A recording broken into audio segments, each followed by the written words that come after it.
Hello ladies and gentlemen, and welcome to this debate, Institutions on Life Support. My name is Rob Walsh. I'm a medical student and one of the organisers of the Sheffield Salon. I'm chairing today's debate. This debate, which is in association with the Health Service Journal, aims to bring together the threads of the Institutions in Crisis strand that is running throughout the day. This morning we looked at the crisis in the concept of leadership, and this afternoon we'll have panels on the parallel crises in the C of E, medicine and the police. But it isn't just those institutions that are in trouble. The BBC is still trying to recover from the fallout of the Savile affair, whilst its competitors in the press are doing no better, facing the prospect of state regulation after the Leveson inquiry. British politicians, who were once said to inhabit the mother of parliaments, are even less trusted, even before the expenses scandal. And social services seem to stagger from one child protection scandal to another. So why is there this universal sense of crisis throughout the public services? Has the point of serving the public been lost under waves of reforms and targets? Or are today's institutions just not up to the job for the complexities of the 21st century? So to discuss these questions, I've got a fantastic panel here for you today, and speaking in the order that I'll introduce them, we have Ben Lucas. Ben is the Principal Partner at RSA 2020 and Chair of Public Services at the RSA, and has previously held a range of roles in public affairs after having been one of Jack Straw's advisors in the formative days of New Labour. Next we'll have Jessica Crowe, Executive Director of the Centre for Public Scrutiny, an independent charity founded in 2003 to promote better scrutiny and accountability in decision-making across the public sector.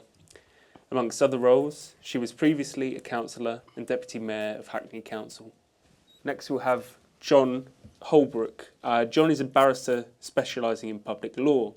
He's written widely for places including Spiked and the New Law Journal, and argues for more common sense, fewer laws and fewer lawyers, which certainly makes him unusual for a lawyer. And then speaking last, we'll have Alistair McLennan, who's the editor of the Health Service Journal and has been for 7 of the last 11 years. In June, he was named as Professional Magazine Editor of the Year, the only person to have won that accolade twice. And that's just on the end there. So, to kick us off, Ben, if you'd like to talk for 4 or 5 minutes. Sure. I want to make 3 quick points and then give a couple of illustrations. Points are about my view that one of the reasons we've had a decline in trust in institutions is because the basis of consent through civil society and civil society organisations has corroded in the last 2 decades. Secondly, that there's too narrow a strata of people in public life. And thirdly, that there's a profound change in the relationship between professionals and citizens. So the first point, I don't need to labour this very much, but it's just some basic facts. In 1979, there were 13 million people who were members of trade unions. Today, there are about 7 million. So trade union membership in Britain has roughly halved. And whereas it was the case in the past that trade unions, local government, church organisations and a number of other voluntary sector organisations were part of a web of social relationships which public institutions related to, those countervailing institutions, particularly in working class communities, have pretty much disappeared or are not taken seriously at central government level. Therefore, there are no intervening ways in which the public institutions can mediate directly to citizens. So a lot of the consent on which they operate has been lost. Secondly, politics in particular has increasingly, and this is partly a reflection of that collapse in working class institutions in Britain, has been drawn from an increasingly narrow strata of people who, so far as the public are concerned, basically all look the same. So whether or not one of them went to Eton and another of them went to a relatively privileged North London Comprehensive is sort of irrelevant to the public as a whole because they all look pretty much the same. And that sense of politics as being a very narrow vocation now, rather than something that's representative of a larger body politic, has definitely, I think, eroded the consent for it. Third point is that in an age of increasingly assertive consumerism and individualism and technological change, the power that many citizens have and the information they have at their disposal means that the relative role of professionals in many areas has been challenged, and understandably so. If you think of health, education, many other areas, the reality is, and this is what much of our work at 2020 Public Services is based on, public and social value is co-created between citizens and professionals. You don't get a healthier population just by having better hospitals. You get a healthier population if people themselves take more responsibility and control over their own lives, their diets, the way they behave, and so on. So that understanding of the critical relationship between a more assertive citizen who's much less likely to trust professionals is something that it seems to be the institutions, to varying degrees, are having to go through thinking about at the moment. Finally, a few very quick examples. I noticed that in the blurb for this, Hillsborough was mentioned. That was 24 years ago. I'm a Nottingham Forest fan and I was at Hillsborough. And one of the things that struck me about that is, although a lot of the talk since has been about the cover-up, actually the behaviour of authorities during the day is as revealing of the problems of trust between institutions and the public as anything that happened afterwards. Two examples of that. Firstly, there was no information at all at any point given to the 50,000 people inside the crowd about what was happening.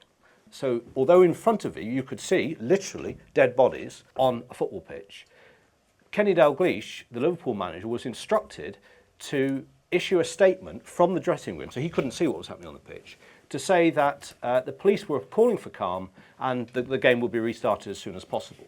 And of course this led to a lot of black humour. I mean, how on earth could you play a football game around people lying prostrate on a football pitch? And throughout 2.5 hours of holding people in a ground, there wasn't once ever an explanation of what the authorities were trying to do, why they were trying to hold them there, part of which was based on the fact that there was only one way into the ground that ambulances could go, and they didn't want people to leave because the ambulances wouldn't be able to come in if people left. But they didn't explain that. Secondly, there were some people trying to get on the pitch, because if you take a crowd of 50,000 people, you can have quite a few people with medical qualifications. The response for the police was to train guard dogs at the crowd, even though there'd never been a history of violence between Nottingham Forest and Liverpool, and there was no actual aggression or violence at the ground. Fascinating example to me of the way in which authorities do not engage in an honest conversation. Second, much more recently, only 3 years ago, the deficit. Not one of the political parties went into the last election having an open and honest conversation with the public about the scale of the deficit.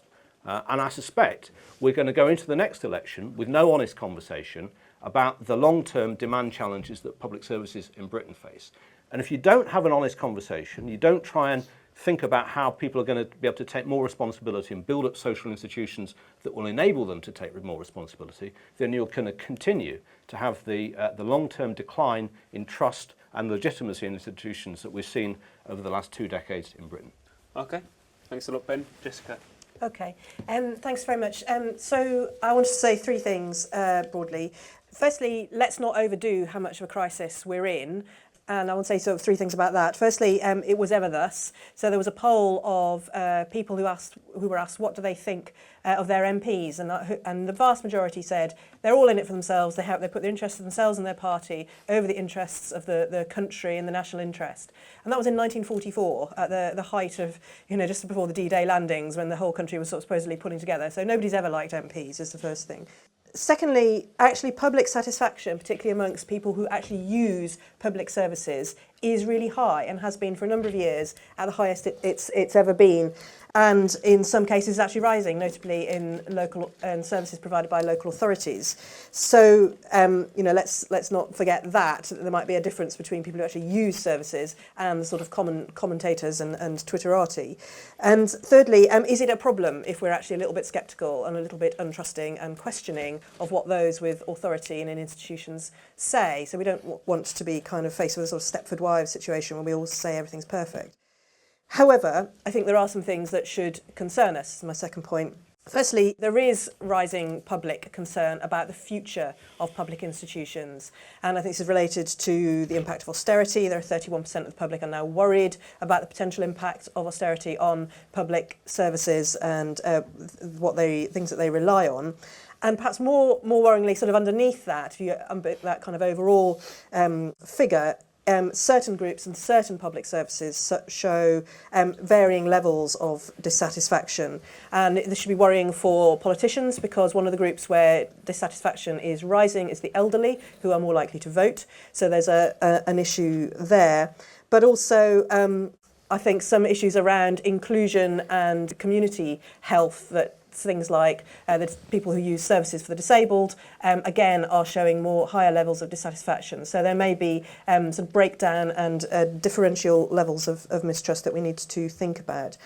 And then thirdly, I think there are common themes in the causes of some of the crises that are mentioned in the blurb for this session. So whether it's the banks and LIBOR, Mid-Staff's Hospital, the BBC, I think the thing that this primarily tells us is about institutions who've lost sight of their primary responsibility to serve the public. And it's about serving and listening and this kind of service ethos that I think is absolutely crucial for institutions that have engagement with the public. And I think primarily it's about a failure to listen.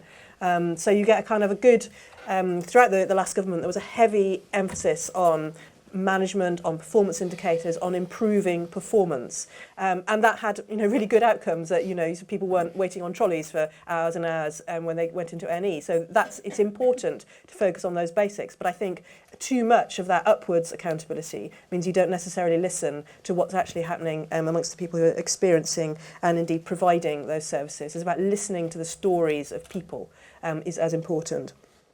The organisation I run, the Centre for Public Scrutiny, our mission is threefold. We want accountability, transparency and involvement in our public services. And we would say that you need all three acting together. So you can't just have votes every 4 or 5 years and that provides you with your accountability for public institutions. You can't just rely on publishing a shed load of data to be more transparent. It's about how you do business. That doesn't make you a transparent information, just publishing information. And you can't just do some public consultation exercises to have a really inclusive institution. So you need all three working together and infusing kind of how you do your job in some of these institutions. They are different from private individuals, from private bodies. There is this concept of the public. I am accountable to the public out there.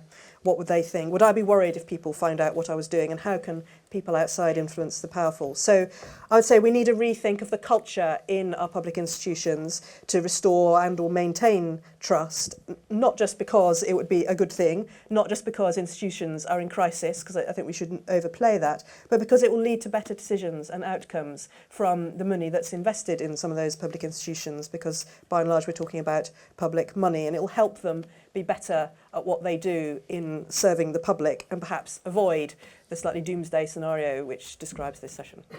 John. Public institutions, it seems to me the key point is this. To have strong organisations, strong public institutions, it's all about values, culture, ethos. You have to have a strong set of coherent values that really race through every vein of that public body or seep out of every pore. It's essentially about having an internal dynamic that holds that organisation together and gives it a strong sense of purpose.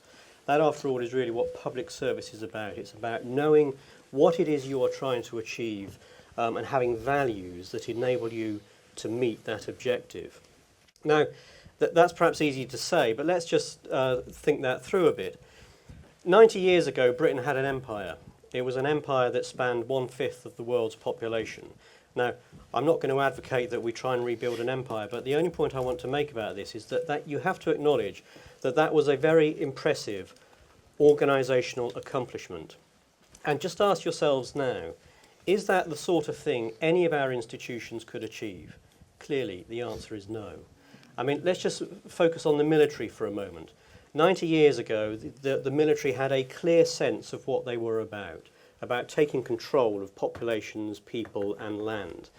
A simple objective, moreover, an objective that was shared by everybody within the political elite. Look at the military now. There was a report that came out yesterday from Policy Exchange that talked about the legal system paralysing our military forces. Now, paralysis may be a slightly strong word, and it would be wrong to only look at the extent to which legal regulation is responsible for any sorts of problems in the military. But I don't think anyone would doubt that our military, just as an example, is no longer clear about what its objectives are.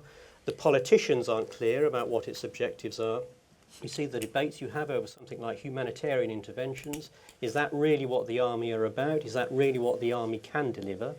No one's too sure about it, but the one thing you do know is that the public also are not content about humanitarian interventions. And that, for example, is one of the reasons why you get more suing. People saying, oh, well, look, if we're in Afghanistan to help people, then what about my poor loved one who's gone there with inappropriate gear or inadequate training? Why can't I get some redress? I've just used the military as an example, but it seems to me it's a very good example. In the same sort of problem that's affecting the military, you could point the same finger at any one of our public institutions. Now, there is a recognition that there is this problem with our public institutions. The difficulty is that every single reform which is being promoted to try and tackle this problem is merely making the problem worse. It is increasing the extent to which these organisations no longer have a coherent sense of values. Essentially, what all governments for the last 20 years or so have been trying to do is to replace that internal coherence with external forces.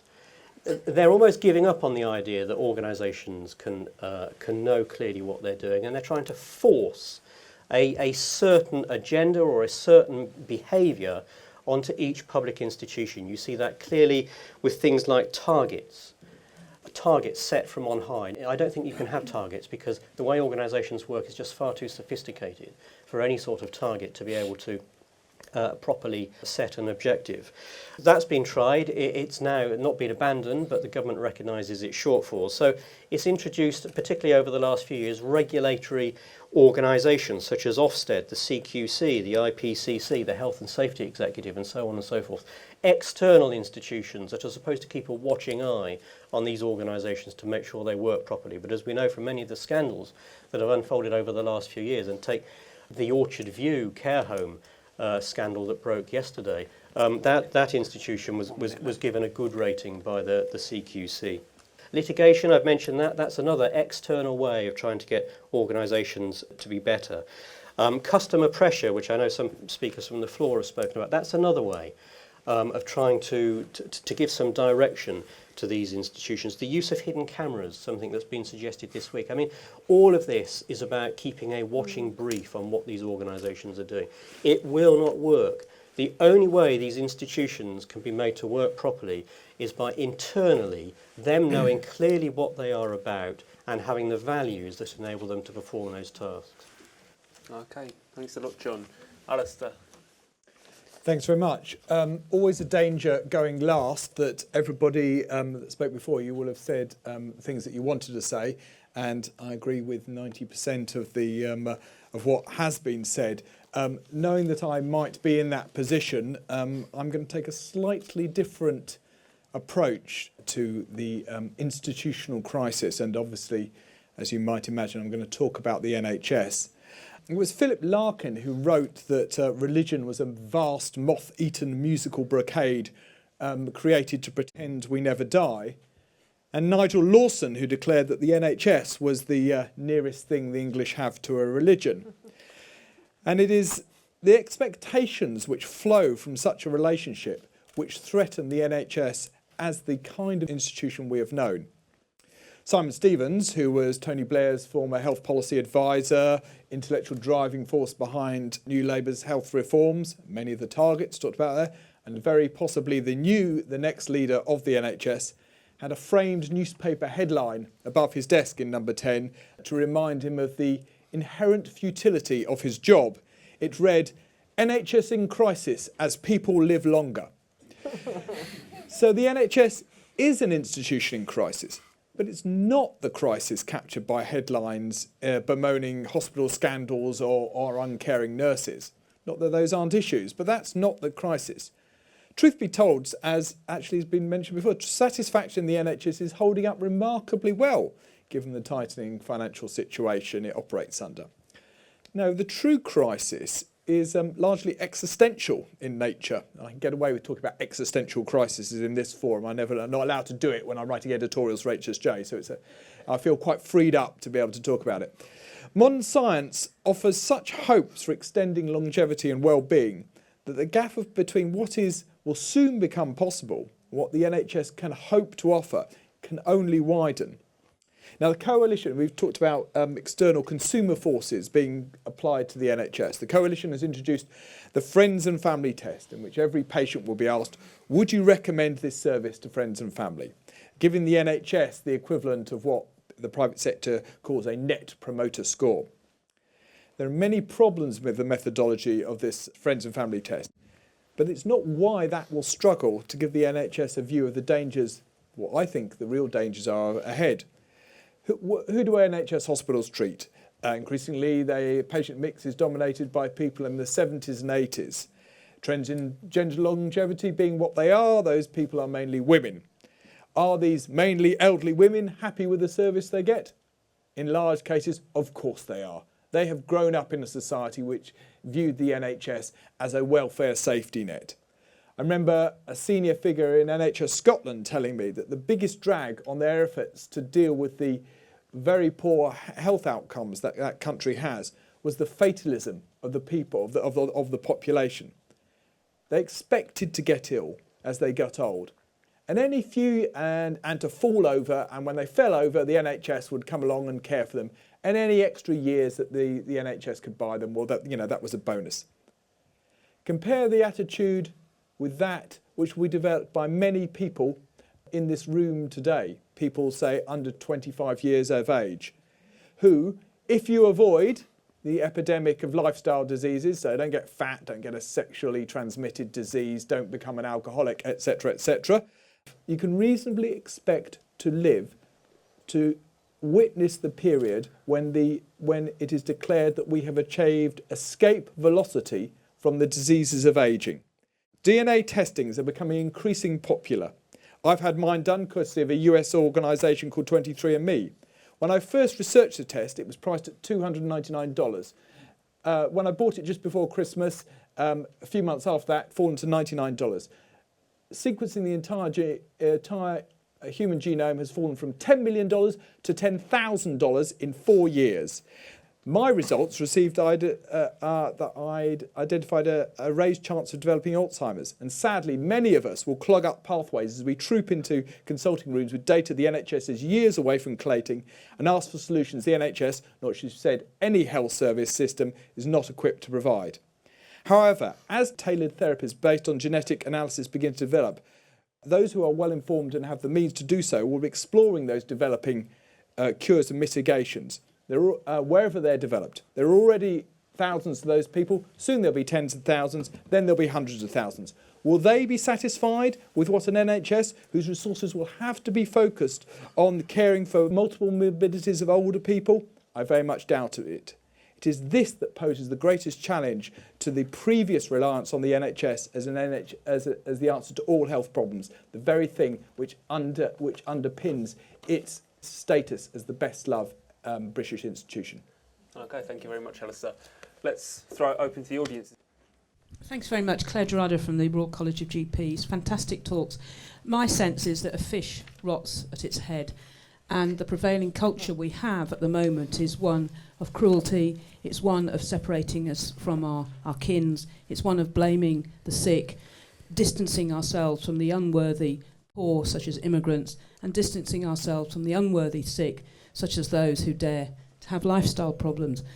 And until we address that, no matter what the culture within organisations are, the prevailing culture set by those who lead our country is that of, as Margaret Thatcher says, there's no such thing as a community, then I think our institutions will continue to fail because our institutions are under such threat by our politicians who want to destroy the last vestiges of trust that anybody has in them. I think it might be worth, Alistair, writing about existential crisis, because I think that could go a long way. I'm all for people having existential crisis, but particularly for those of us that work in any public service, because I think we're having that all the time. Teachers, nurses, doctors, etc. If any of you work in the public service in the room, I'm sure you're in those instances where half of your day is spent by doing things that you think is completely pointless, reporting things to people that also think it's completely pointless, producing reports which people read, and the people reading it think it's pointless, which in my book is an existential crisis.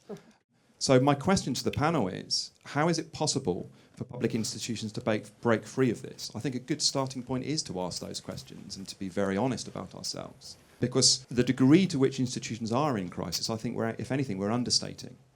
And I think we do need to look at ways in which internally, as John was saying, we can begin to get through this. So the existential crisis, let's talk about it. Let's be honest about it. And I'll be interested to hear from the panel how they think we can break free from this. My concern is, in breaking free from this, we will come up against vested interests, which aren't necessarily the politicians. There are other people in the public sector who have built a career out of many of the issues which are compounding our own existential crisis.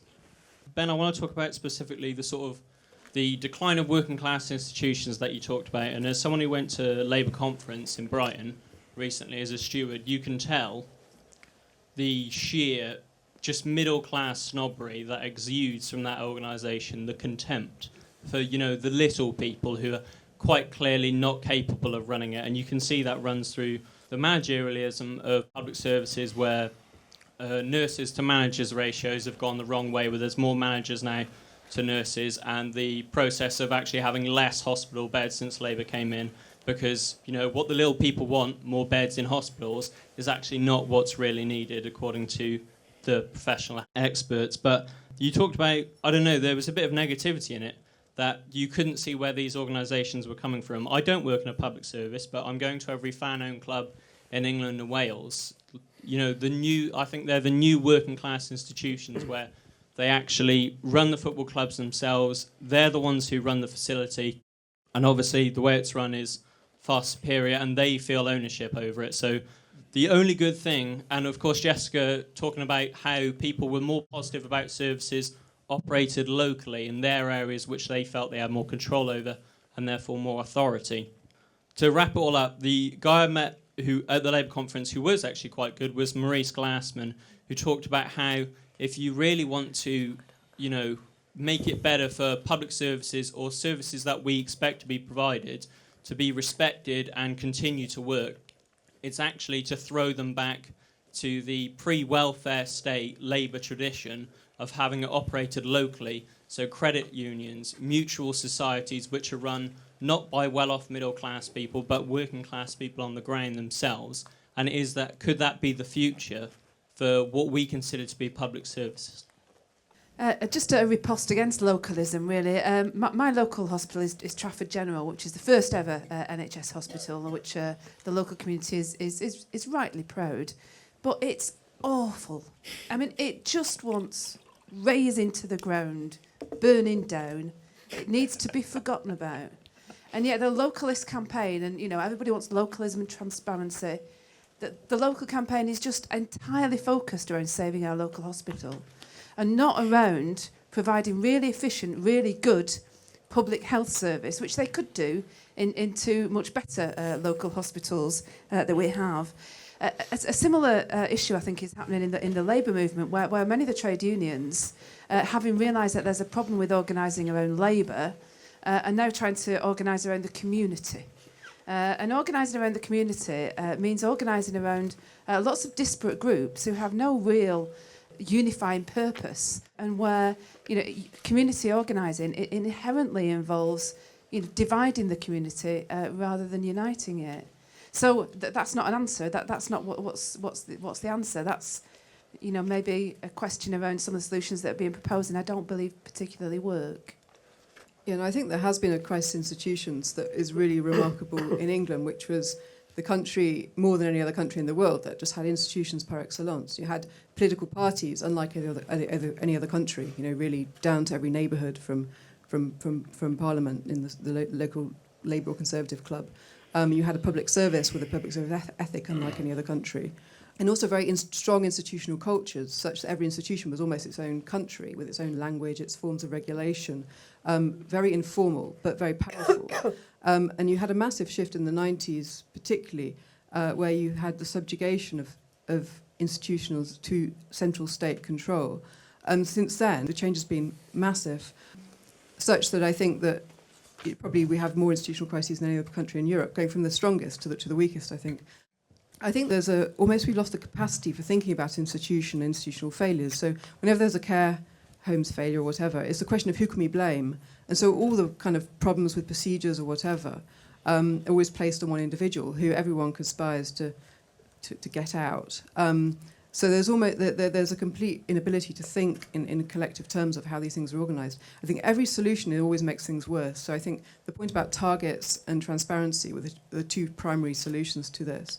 Make things worse in the sense that what they do is they make people accountable to a bureaucratic authority and not actually to the public. So they estrange a public service worker from the public. So that's why you have cases where police will encourage women to withdraw rape allegations because it messes up their targets, or essentially it's that kind of targets attempt to make private people behave as if they're publicly spirited. What they actually do is make those individuals further estranged from the public and accountable to the external authorities. So I think so for me the three things would be, first of all, institutional thinking. Don't always blame it on the individual. Don't think that you can say because somebody says something in a meeting that's the whole problem with the care system. And get rid of targets and visibilities. I think those two things really just make public service workers further estranged from the public and further estranged from the job that they're trying to do and accountable to external authority. The point about just leave, work in the public service, just leave us alone. Government regulators, just leave us alone. I wrote about this in the magazine this week. Absolutely, there is over-regulation at the moment, and there is, in many cases, too much central control. But I speak to a lot, the NHS is full of different tribes. And at the moment, I am detecting more divergence between what those tribes think is the answer to the NHS's problems. So the idea that you simply, the regulators and the government take a stand aside and the service just sorts it out itself, I think there's a significant question mark over that. And maybe what John was speaking about the breakdown in the shared sense of mission. But that there is a real lack of consensus across the NHS at the moment about what the answer is. People who run hospitals and people who run, who are involved in general practice, they tend to have a very, very different view about what the future looks like in general. Okay, thanks, Alistair. John? On this question of what can be done, I've got two ideas. The first one, it seems to me, is that these institutions need to have a serious discussion about what it is they need to be doing, and it seems to me that they can shed a huge number of the functions that they are currently doing. Let's just take the case of the NHS. It seems to me, and when the NHS was set up, it was quite clear it was about trying to cure people who are sick. That is no longer the only objective of the NHS. It is now about trying to regulate people's lifestyles, making sure that people are happy, making sure that their well-being is looked after. A friend of mine has had asthma for over 40 years. He regularly gets invited into his surgery, and unless he goes in, he won't get a repeat prescription for one of his inhalers that he's been taking for 40 years. And it's all about someone who knows next to nothing about asthma telling him how to take this inhaler that he's been taking for 40 years. That is a huge waste of time and money, and it is clearly only being done so that someone can tick a box and receive a payment. So there is massive scope for whittling down the actual functions that these institutions perform. And incidentally, I know there's a lot said about cuts. Politicians never talk about cuts. They always talk about efficiencies. I actually think it would be quite useful if we did have a serious debate about cuts, and there would be a huge number of functions that could be cut off. The other point I would make is about restoring professional autonomy. It does seem to me that the standing of professionals has been greatly reduced over the last 20 years in particular. I saw something last week, the latest guidance, as it's always called. It really ought to be called garbage, but it always goes by the name of guidance. This particular piece of garbage came from NICE, the National Institute for Clinical Excellence. And of course, it's always draft guidance so that everyone can have their say on what form it should ultimately take. But this particular guidance was about being nice to fat people. And what it essentially meant, of course, no one's going to advocate that doctors should be nasty to fat people. It's always written in this gobbledygook management speak that means nothing. It means nothing save that it does actually have a serious impact on the way that professionals think. But what it essentially will do is prevent doctors from giving people who are obese appropriate advice, namely consume less calories and exercise more. Doctors under this guidance will not be able to say that. And that is another example of guidance from on high shaping the way that professionals think and act, and it's whittling away at their professional autonomy. Okay, cheers, John. Jessica? Okay, I think there's a few things there, and I'll start with this issue about localism versus centralism, and I think we do need to be quite careful about the balance between those, because I think you can go too far. And I was always struck when I was a councillor, I'd go to these endless meetings with tenants on the local council estates, where they would be raising things like, why is there crime on our estate? Why are there drug dealers? Why is the street lights always out?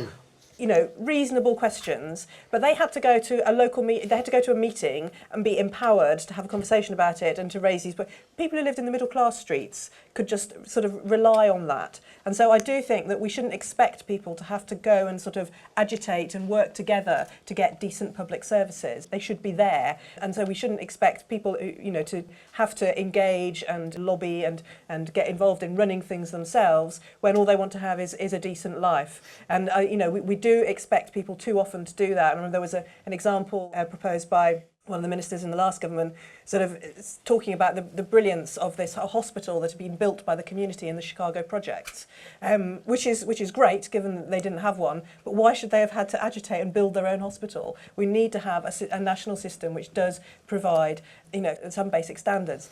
Now, having said that, I do think that the point about the fish rots from the head is a really important one, because there are many heads, and it's this point about the different cultures and the different languages in different institutions. And so I do think that you have more chance of delivering good outcomes if you do involve people, and if the people at all the different heads, different sized heads, do listen to what's going on throughout the rest of the body, and the body politic or the body fish. So that I think one of the things I think about transparency is that we've got focused on what it is that the people at the top are making visible. And so it's like, we want an open door, an open window. We want a window so we can see what they're doing. And for me, it's more about the window being open so that they can actually hear what's coming in as well. So that transparency is about a way of doing business. It's about how the professionals work. But it's about that there being that dialogue and that conversation, so that it is two-way. And this is where I think the current government has got it wrong about this idea. We need to be more transparent. We need to publish data. We need to have more of a conversation and a dialogue between those who provide services, those who make decisions about services, and those who experience the services. And so it's that process of dialogue and sort of permeability which I think could help us move forward. Ben? I'll try and touch on several of the different questions about the fish rotting from the head, existentialism versus other forms of crisis, and the decline of working class institutions and localism. And to me, a lot of it goes back to, someone was describing what happened in the 1990s. I think you've got to go back to the 1980s. In the 1980s, there was such a profound change, and it was actually Margaret Thatcher saying there is no such thing as society, not there is no such thing as community, that summed up the view that was held by the government in the 1980s at a time in which the social relationships and economic relationships in Britain were absolutely transformed. So the work that a lot of people did changed fundamentally. We had a massive decline in manufacturing. A lot of northern towns lost their raison d'etre, and a lot of working class institutions were literally hollowed out. In the years after that, you had a new Labour government, which I think thought that the only way it could deal with the levels of social inequality that had developed during the 1980s was through giving a stronger mandate to national public institutions to try and override the inequalities that had been created during the 1980s. The problem is you can only do that up to a point. You can improve certain basic universal standards, but beyond that point, actually what you need is more substantial social change in society, and you need communities to feel more empowered. And so the person who was talking about having been a steward at the Labour Party conference, I agree with what you were saying very much. And one of the things that I now find most encouraging about the work I do is some of the work I'm doing with a group of councils that have called themselves cooperative councils. And what they're trying to do is recreate a sense of mutualism and cooperative endeavour in their places by recognising that instead of being an authority, local authorities are called authorities, they actually need to create a social compact with their community, look at how many of the services they run and other potential new businesses in those areas could be created as cooperatives. Because I think that the only way in which you're going to be able to create a stronger society with a better, clearer sense of what its relationship is with institutions and allow institutions themselves to behave properly as institutions is if you build up the social institutions in society that have been so diminished in the last 2 decades or so. That to me seems to be the biggest social priority. And the reality is, if you think about institutions, corporate institutions, without social consent, without a foundation in social organisation, are actually a form of fascism. That's what I mean. Not of the Nazi variety, but certainly of the Italian fascist variety, was based on the notion of strong institutions at the centre without the basis of social and democratic support for them. I think it's a very dangerous place to go to only think about the institutions at the centre. You've also got to think about building up the legitimacy, the consent, and the community organisation that is dependent on creating a sense of empowerment that has been lost from many communities in Britain. This coming Saturday, I've organised a mini conference in the village, in the industrial village in Yorkshire where I live, and it's called Power to the People. And we're precisely talking about the cooperative nature of how we might go forward. We've got a cooperative in our village that has completely revived. It's called the Green Valley Grocers, and we now have a very powerful food network. So people are growing things, they're selling things through the shop. We've had volunteers who were taken off the jobs seekers who came as volunteers and now employed. I won't go on, but it's had a revivalist thing. Now we raised £15,000 in a month from people across the political spectrum. That then led us to fight. Yesterday we were at the local council fighting off a planning application from an Aldi store, not because we don't like Aldi, but because what it will do to that industrial village in terms of transport and the retail impact. We've got 200 people now on our mailing list. I have to tell you that the behaviour of our local authorities, planning officers and committee was abominable, and we have to put in a formal complaint. They asked us not to speak. 19 of us wanted to speak, 3 minutes each, they asked us not to. Democracy completely wiped out of the window. We refused to leave the chamber, and eventually we got our way. But anyway, that's another story. But from this, what we've got is a powerful group of people from across political divides who've learned how to negotiate over a period of time and to have a consensus on the way that we would approach and protect what we care about. And I think there's a real case here for something about not running hospitals necessarily, but the kind of collegiate way that we might be able to operate. Now, just quick, I know I've only got 1 minute, but there's something that's missing from this debate, and that is the media living as you do in the goldfish bowl of that kind of scrutiny, and also that the process has become prioritised over the provision. So watching your back, making sure that process is running okay, making sure that you can't be blamed, not being accountable but being accused. That's a big influence. I'm sorry I've gone on. From the floor and from the panel, there seems to be, to me, this our institutions attitude, basically. And before they really speak to us, I think they ought to really ask themselves what it is that you're defending. I'm not sure that it's ever been ours. I mean, I worked in the NHS way back in the early 70s, and to be honest, even all of us who worked in it then, we knew it was just really a sticking plaster on a bleeding wound. That's not to decry anybody that works in the health service or any other government institutions, but really I think you ought to ask yourself what it is that you're trying to defend. I mean, I'd ask John to sort of espouse a little bit more about what sort of services and what sort of institutions we ought to be having and how we can get them. You've said a little bit, John, about what they ought to do, but how do we get to from where we are now to where we ought to be?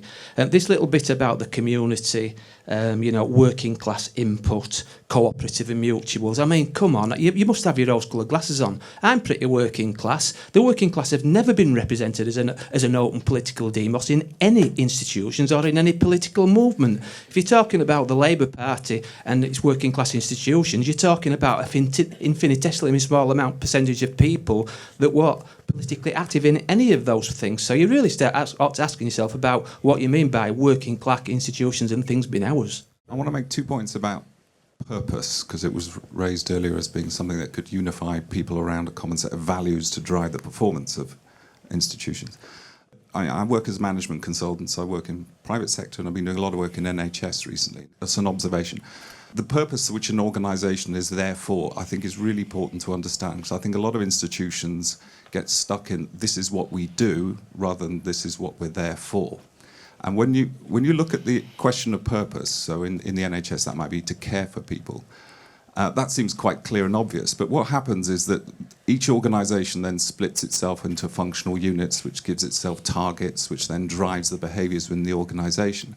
And every large system where that happens, the people who are trying to hit their targets start promoting some things above others, deprioritising other behaviours to hit their targets. And what happens is that everyone within the institution is working really hard, but there's a divorce there between what they're doing and the purpose of the organisation. And we see that in hospitals, we see that in many systems where everyone's doing what they think is the right thing, but they've divorced themselves from the purpose.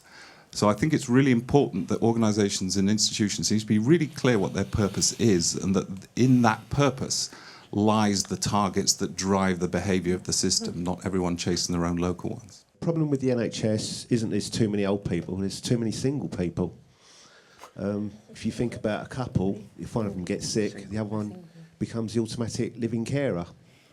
I'm from a big Catholic family, and when my dad got ill, he had 6 sons and daughters looking after him and the NHS. I'm all for involvement of the public, but for example, my local hospital, they plan to streamline some services, but the local people mounted a massive campaign about it. But I think that was wrong, because actually, don't you think sometimes that the people at the top can have a more long-term, broader view on what's actually more important, and local people are more myopic. They're thinking, no, I didn't want to travel half an hour to my nearest hospital. They're not thinking about the long-term resource use.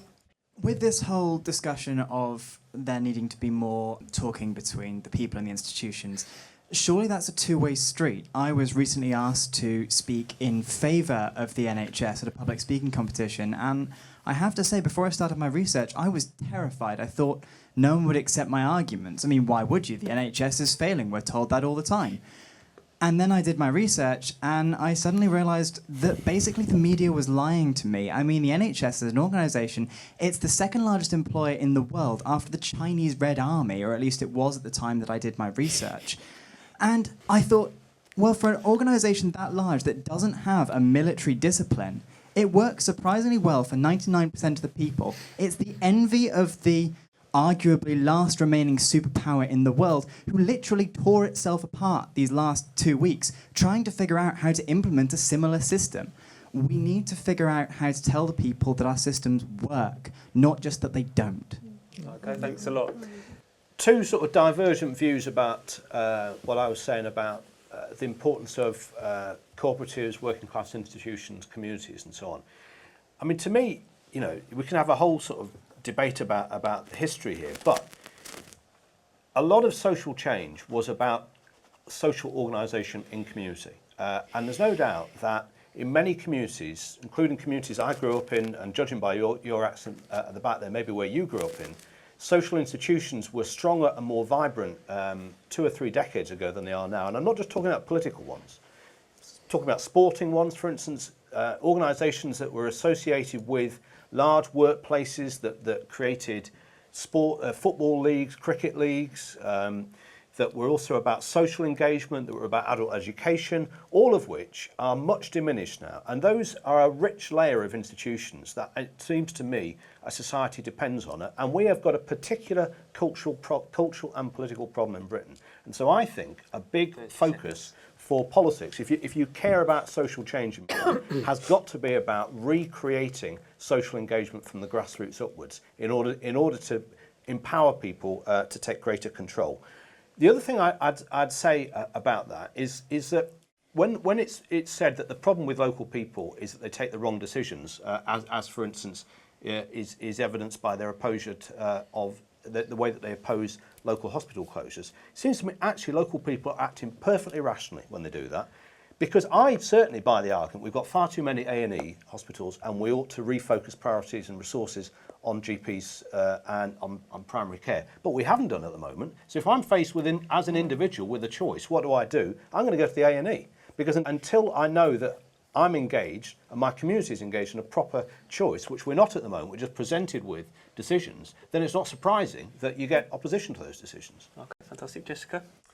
Yeah, I think I'd say on this issue of localism versus centralism, I think what the lady described there about your cooperative in your village is great, but can we rely on that to cover the whole country and to ensure that everyone has a decent standard of living? It seems to me you can't. I think you do need vibrant social institutions, but you also need this point about taking the long view, about looking at what the whole country needs, about stewardship, about thinking not just about current communities who are able to agitate, but what about the future communities? What about future generations? So this kind of thinking about what happens next, and this idea about stewardship, I think, is an important role for public institutions to play. And I think one of the big challenges we have is that people like yourself who get involved in these projects, who put in lots of time and energy and see a good local result, those people are not coming forward to get involved in our institutions. They're not standing for the local council. They're not standing to become MPs because, you know, they see, as Ben described, as I've described, this kind of narrowing, politics isn't for me. Actually, what you're doing is politics. But somehow we have this divorce between. So for me, we need to get. It's not for me. It's not one or the other. We need both strong community bodies and communities, but we also need strong public institutions. And I do think it's about values and purpose. But I haven't got time to talk about that. Okay, John. 2 points. First of all, go back to first principles. Why do we have public institutions? It's worth asking that question. And I think it's essentially because it means we want institutions of the state that can do things that either we as individuals can't do, or alternatively we think they can do them better. The police and the military and the NHS are obviously very good examples of that. But it's very important to realise the other side of that equation, which is that actually individuals can actually do a great many things themselves. And what troubles me about a lot of the debate, which is talking about building up social institutions, is that people actually want to build up social institutions that do things that people can better do for themselves. Just take the case of education. I don't actually want my kids coming home in the evening and telling me that I'm not eating a healthy diet. I don't want them schooled in that way. That is my responsibility as a parent. And time again, just with education as an example, these state institutions are straying into areas which are actually matters for us as individuals to take responsibility for. The second point, very briefly, okay, interesting points made about targets and also about Save Our Local Hospital. The problem with all of these external ways of regulating, whether it's targets, payments by results, asking local people, litigation or regulation, is that they all distort priorities. Ask local people, do they want their local hospital? Yes, of course they do. That's the rational thing for them to say. But they have a very partial view of what the NHS as a whole needs. And it's an abrogation of political responsibility that people who should be making these decisions are refusing to make them. Okay, thanks a lot, John. Alistair. A lot of people have said what I would say. The essential point of this debate has been the tension between local influence and sort of national standards. Do we want the control that comes with local influence and the variability of services that will follow, or do we want lack of control with national standards but the sense that nobody is losing out because there's some kind of national pitch? That seems to me what has been the heart of this debate. I'm very intrigued by the idea of marriage as the answer to the problems of the NHS, perhaps an idea for the next Conservative Party manifesto. Just to point on professional autonomy, it's interesting, we haven't got time to expose it.